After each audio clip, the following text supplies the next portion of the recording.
নমস্কার, আমি সুমন বসু রায় খবরের ময়নাতদন্ত নিয়ে হাজির আপনাদের সঙ্গে। আমরা জানি এই মুহূর্তে কিন্তু কেন্দ্রীয় স্বরাষ্ট্রমন্ত্রী তথা বিজেপির নেতা অমিত শাহ কিন্তু এসেছেন বাংলায় এবং তিনি বিজেপির একাধিক বৈঠক কিন্তু করছেন শীর্ষ নেতৃত্বের সঙ্গে এবং আজ তিনি একটা কিন্তু সাংবাদিক বৈঠকও করেন। এবং আমরা যদি দেখি তাহলে দেখতে পাবো যে অমিত শাহ গত যে নির্বাচন ছিল 2021 সালে তখন বলেছিল যে 200-র বেশি আসন নিয়ে বিজেপি কিন্তু সংখ্যাগরিষ্ঠতা পাবে এবং বাংলার ক্ষমতা দখল করবে।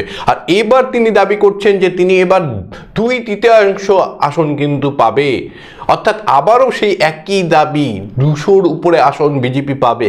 কিন্তু বাস্তব ক্ষেত্রে দেখা যাচ্ছে বিজেপি সাংগঠনিকভাবে অনেকটাই দুর্বলতা রয়েছে এবং আমরা যদি দেখি তাহলে দেখতে পাবো বিভিন্ন ইস্যু যেগুলিতে কিন্তু বিজেপি সোচ্চার হওয়ার দরকার ছিল সেগুলিতে কিছু কিছু ক্ষেত্রে তারা যেমন সোচ্চার হয়েছে, বহু ক্ষেত্রে কিন্তু তারা সেই জায়গাতে আন্দোলনকে নিয়ে যেতে পারেনি এবং দুর্নীতির ইস্যু কিন্তু ধামাচাপা পড়ে গিয়েছে। কিন্তু বর্তমানে চলছে SIR ইস্যু, অর্থাৎ তৃণমূল কংগ্রেস বলছে এই SIR আমরা যদি দেখি তাহলে নির্বাচন কমিশন করছে বিজেপির একেবারে বুলি আউড়ে।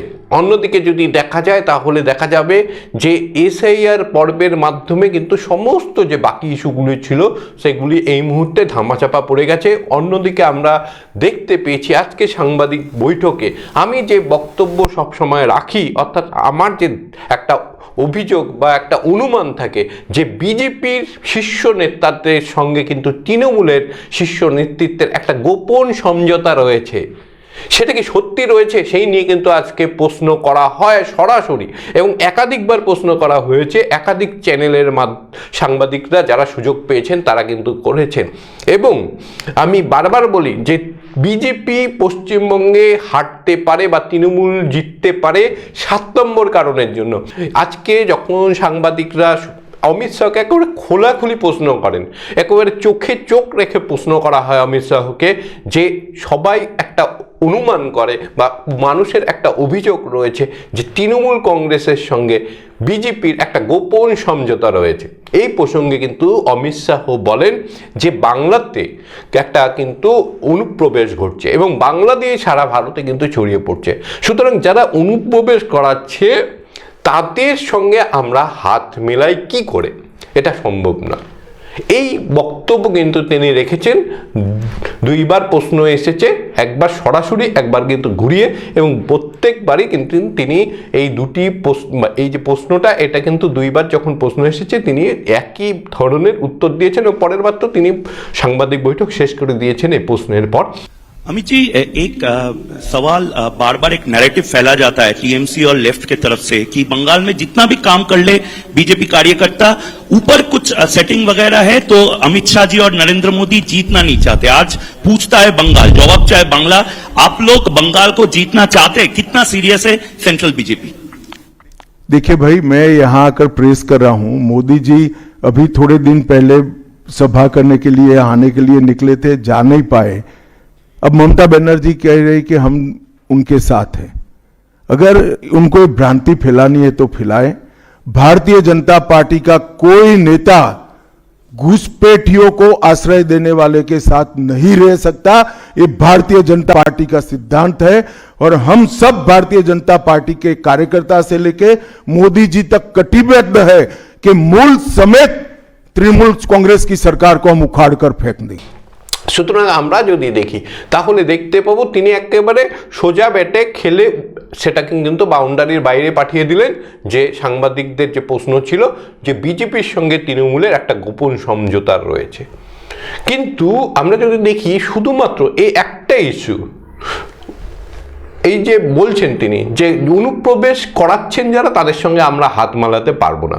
কিন্তু আমরা যদি দেখি পশ্চিমবঙ্গ সরকার কিন্তু ইতিমধ্যে একাধিক পদক্ষেপ নিয়েছেন, যেমন জমি জট যেটা ছিল, যেখানে আমরা যদি দেখি যে একটা দীর্ঘ 500 কিলোমিটারের মতন ছিল, যেখানে ফেন্সিং ছিল না, কাঁটাতারের বেড়া ছিল না, জমি নিয়ে একটা কিন্তু সমস্যা ছিল, টানাপোড়েন ছিল কেন্দ্রের সাথে রাজ্যের। ইতিমধ্যে কিন্তু এই সমস্যা কিন্তু মিটে গিয়েছে এবং কেন্দ্র কিন্তু তার কাটার বেড়া দিতে বহু জায়গায় শুরু করে দিয়েছে, যে জায়গায় এতদিন ছিল না। অর্থাৎ পশ্চিমবঙ্গ সরকার তো অনুপ্রবেশ, বা আমরা যদি দেখি তৃণমূল সরকার বা তৃণমূলের যে দল, তারা তো অনুপ্রবেশ চাইছেন না। তারা কিন্তু এই মুহূর্তে যদি দেখা যায় কেন্দ্র যেটা চাইছিলেন কাঁটাতারের বেড়া দেওয়ার ক্ষেত্রে, সেটা তারা মেনে নিয়েছেন। তাহলে তো তিনি যে বক্তব্য রাখছেন সেই বক্তব্যের সঙ্গে মিলছে না। অর্থাৎ কি পশ্চিমবঙ্গ সরকার, তৃণমূল সরকার, তারাও চাইছে অনুপ্রবেশ বন্ধ হোক। তাহলে হাত তো মেলানো যেতেই পারে। অমিত শাহ কিন্তু আজকে এমন একটা ধোঁয়াশা ভরা একটা কিন্তু উত্তর দিয়েছেন, যাতে কিন্তু আরও ঘনীভূত হয়েছে যে হ্যাঁ, তৃণমূলের সঙ্গে কিন্তু একটা মানে বিজেপির কেন্দ্রীয় নেতৃত্ব, হয়তো অনেকেই কিন্তু বিজেপি কর্মী যারা রয়েছেন তারা দুঃখ পেতে পারেন, তারা মনক্ষুণ্ণ হতে পারে, কিন্তু এটা বাস্তব সত্য। কারণ বিজেপি এবং তৃণমূলের মধ্যে যদি গোপন সমঝোতা না থাকে, তাহলে প্রশ্ন উঠবে 2021 সালে যখন নির্বাচন হয়েছিল, সেই নির্বাচনে যখন বিজেপির প্রার্থীরা একেবারে কাউন্টিং শুরু হওয়ার পরেই কিন্তু বেরিয়ে গিয়ে বলেছিলেন যে একটা কিন্তু গণনায় কারচুপি করা হচ্ছে, তখন বিজেপি নেতার নেতৃত্বরা 12টার সময় কিন্তু ঘোষণা করে দেন তারা হার। অথচ আপনারা জানেন যে রাত অবধি কিন্তু গণনা হয়েছিল, এবং প্রায় প্রত্যেকটা জায়গাতে সন্ধ্যার আগে কিন্তু কোনো ধরনের একটা যে ফলাফল সেটা কিন্তু জানা যাচ্ছিল না। চূড়ান্ত ফলাফল জানতে যে কিন্তু সন্ধ্যা গড়িয়ে গিয়েছিল। তাহলে বিজেপি হার স্বীকার করে গেল কেন, প্রশ্ন উঠবে। হার স্বীকার করে নিলেও ঠিক আছে, আপনার 45 দিনের মধ্যে বিভিন্ন যে কেন্দ্রগুলি ছিল সেখানে রিট পিটিশন করা হলো না কেন, এ নিয়েও কিন্তু প্রশ্ন উঠবে। আর আজকে কিন্তু প্রশ্ন উঠেছিল যে পশ্চিমবঙ্গের বিভিন্ন অভিযোগ রয়েছেন, এমনকি লিপস অ্যান্ড বাউন্স সম্পর্কেও কিন্তু প্রশ্ন করা হয়েছিল যে সেখানে বিভিন্ন ধরনের অভিযোগ কিন্তু হয়েছে, তার পরবর্তীতেও বড় কোনো পদক্ষেপ নেওয়া হচ্ছে না। এই প্রসঙ্গে অমিত শাহ সম্পূর্ণ এড়িয়ে গেছেন। তিনি বলছেন এটা তো আমাদের দেখার দরকার নেই, এটা যেই সংস্থা করছে সেই সংস্থা স্বাধীন সংস্থা, আমরা কোনো হস্তক্ষেপ করি না, তারা যেটা ভালো মনে করবে সেটাই কিন্তু করবে।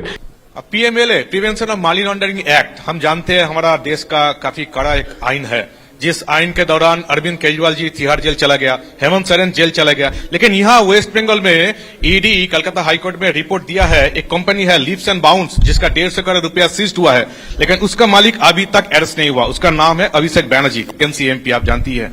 इसीलिए सेटिंग्स वगैरह ये जो लोग प्रश्न कर रहे हैं, इसीलिए सेटिंग्स वगैरह ये हवा उठ रहे हैं, नैरेटिव्स उठ रहे हैं।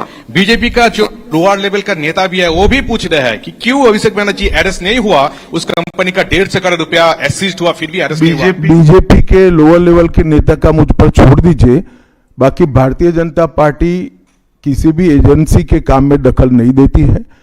एजेंसी जो न्यायिक काम होगा वो जरूर करेगी, किसी से डरेगी भी नहीं, किसी को बचाएगी। কিন্তু এই যে দুটি উত্তরই কিন্তু অত্যন্ত ধোঁয়াশায় ভরা। এক নম্বর, সবাই জানে যে সিবিআই, ইডি ইত্যাদি কিন্তু কেন্দ্রীয় সরকারের অধীনস্থ একটা সংস্থা, অর্থাৎ যতই শাসিত হোক কিন্তু কেন্দ্রীয় সরকারের একটা কিন্তু প্রভাব রয়েছে।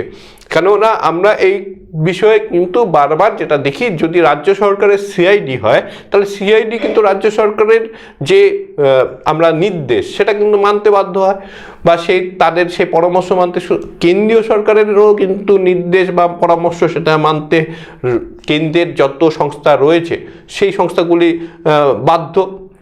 ফলে আমরা যদি দেখি সেই যুক্তিটাও যেমন খাটছে না, অন্যদিকে শুধুমাত্র অনুপ্রবেশ তারা সহযোগিতা করছে, সেই জন্য আমরা সেই দলের সঙ্গে হাত মেলাতে পারি না, এই যে বক্তব্য, এটা কিন্তু পরিষ্কার খণ্ডন হয়ে যাচ্ছে। যেহেতু তৃণমূল সরকারও চাইছে যে বাংলাদেশ থেকে বা অন্য কোনো রাষ্ট্র থেকে যাতে অনুপ্রবেশ বাংলায় না হোক।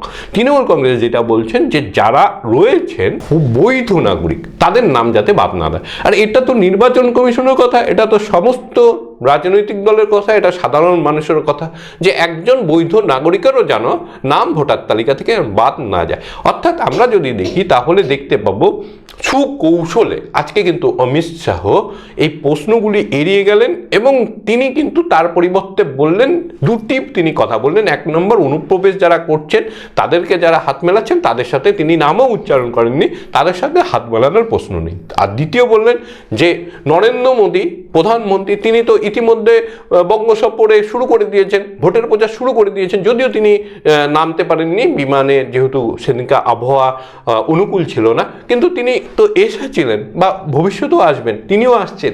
সুতরাং বিজেপির সঙ্গে তৃণমূলের কোনো সমঝোতা নেই।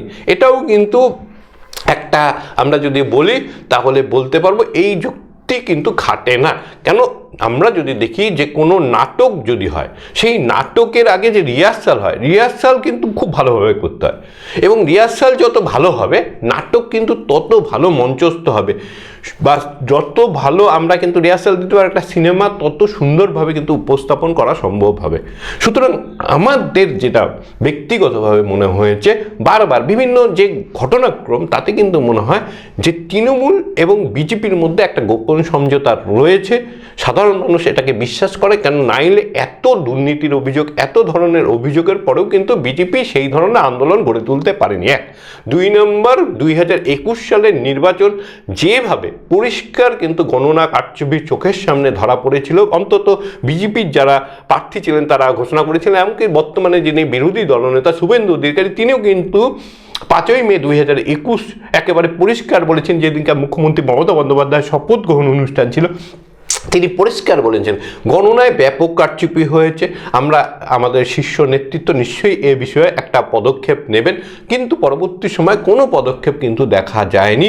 2022 সালে আমরা যদি দেখি, সেই সময় যখন পৌরসভার নির্বাচন হয়েছিল সেখানেও বিভিন্ন ধরনের ছাপ্পার অভিযোগ উঠেছিল, সে সময়ও কিন্তু কোনো ধরনের কোনো পদক্ষেপ কিন্তু দেখা যায়নি। আমরা যদি দেখি 2023 সালে যখন পঞ্চায়েত ভোট হয়েছিল, ডবল ব্যালটের মতন গুরুতর অভিযোগ উঠেছিল, এবং বিভিন্ন জায়গায় কেউ তো ব্যালট খেয়েও নিচ্ছিল, সেক্ষেত্রেও কিন্তু বিজেপির শীর্ষ নেতৃত্ব তাদের মধ্যে কিন্তু মুখে কুলুপি ছিল। এবং বর্তমান সময়ে আমরা যদি দেখি যে বিজেপি গর্জাচ্ছে ভালো মতন, তারা একেবারে আমরা যদি দেখি তারা বক্তব্য রাখছেন, তাদের আনাগোনা হবে, আবার ডেলি প্যাসেঞ্জারে আমরা হয়তো দেখতে পাবো। কিন্তু আসল যে জায়গা বিজেপিকে সংগঠনকে ঢেলে সাজানো, তাদের সেই বিষয়ে কিন্তু তাদের অনেক পিছিয়ে থাকতে দেখা যাচ্ছে। আন্দোলনকে সংগঠিত করার ক্ষেত্রে তাদের অনেক পিছিয়ে থাকতে দেখা যাচ্ছে। হয়তো আমরা দেখতে পাবো মিঠুন চক্রবর্তীকে আনা হবে, যোগীকে আনা হবে, বা আরও যারা নেতৃত্ব রয়েছে, হেমন্ত বিশ্ব শর্মাকে আনা হবে।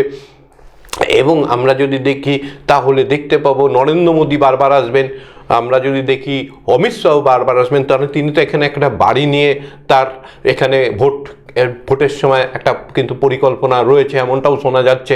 সুতরাং সেই ঘটনাগুলি কিন্তু ঘটে, কিন্তু সেই ঘটনাগুলি ঘটানো মানে এই নয় যে বিজেপি এবং তৃণমূলের মধ্যে, শীর্ষ নেতৃত্বের মধ্যে কোনো বোঝাপড়া নেই। বরঞ্চ এমনটা হতে পারে যেটা এটা দেখানোর জন্য, কেন যত বেশি দেখানো যাবে মানুষের কাছে তত কিন্তু গ্রহণযোগ্য হবে বিষয়টা, যে না এরা লড়াই করেছে এবং লড়াইয়ের পরে হেরেছে। সামনেই ভোট হবে, আমরা নির্বাচন দেখব, এবং নির্বাচনের ফলাফল নিশ্চয়ই আমরা দেখব। তার আগে বিভিন্ন ধরনের যে অনুমান সেগুলি কিন্তু আসবে এক্সিট পোল, ওপিনিয়ন পোলের মাধ্যমে, সেগুলোর দিকেও নজর থাকবে আমাদের। কিন্তু আজকে অত্যন্ত গুরুত্বপূর্ণ বিষয়, অমিত শাহ এই মুহূর্তে বাংলায় রয়েছে এবং তিনি সরাসরি এই যে প্রশ্ন রয়েছে তৃণমূলের সঙ্গে বিজেপির গোপন সমঝোতা, সে নিয়ে কিন্তু খোলাখুলি তিনি উত্তর দিলেন। যারা অনুপ্রবেশ ঘটাচ্ছেন তাদের সঙ্গে হাত মেলানোর প্রশ্ন নেই, অর্থাৎ অনুপ্রবেশ যদি তারা ঘটানো বন্ধ করে দেয় তাদের সঙ্গে হাত মেলাতেও কোনো অসুবিধা নেই। আজকে খবরের ময়নাতদন্ত এই পর্যন্তই।